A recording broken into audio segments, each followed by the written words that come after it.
So I was born a Jewish infant in Budapest, Hungary, in January 1944.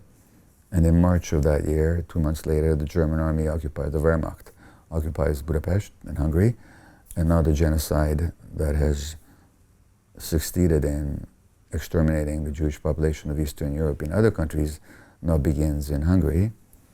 Eichmann comes to Budapest with his SS commando and with the enthusiastic participation of the Hungarian authorities. Within 5 months, 4 months, deports 500,000 people to their deaths in Auschwitz, mostly Auschwitz, but elsewhere as well. My maternal grandparents being amongst them. My mother and I live under German occupation, and you can imagine a state of terror and dismay that would have characterized her emotional states for that whole year of my life. And then when I'm precisely a year old, she then, in a desperate attempt to save my life, hands me to a stranger, so I'm abandoned, and I don't see her for a month. So that's the essence of my trauma, is a terrorized and depressed and mother who's struggling to find food, who, as a Jew, you can't go into the street in June, for example, until a certain time, by which time, because of lack of refrigeration, the milk in the stores would have gone sour already, and he's supposed to find me food.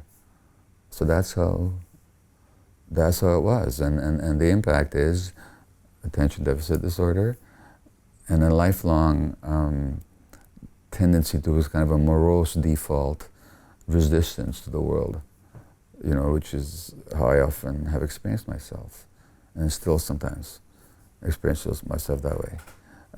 It's just that experience sets your brain in a certain way. Now again, it's not insuperable, it's not beyond healing, and it's certainly something I've worked with quite a lot, but that was the template. It doesn't have to be that dramatic. It's enough for an infant to experience his mother's postpartum depression to increase that kid's risk for attention deficit disorder, for example. So mine is a very dramatic story, but in a certain sense, the trauma was externally imposed. My parents, once my father came back from forced labor, had a remarkably functional marriage. They were not perfect for each other or as individuals, but they had a functional, solid marriage. A lot of kids grow up in environments where the trauma is not externally imposed, such as it was mostly in my case, through my mother, but actually is through multi-generational trauma in the family. And the trauma then is present throughout the childhood.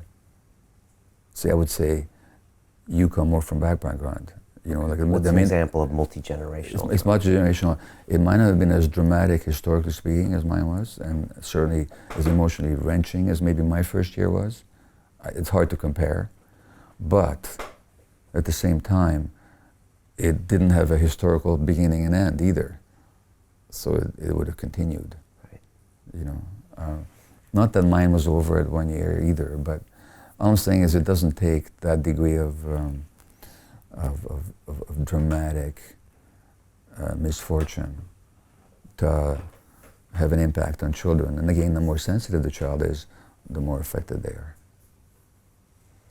You don't seem to have a morose default now. Why don't you speak to my wife? Okay.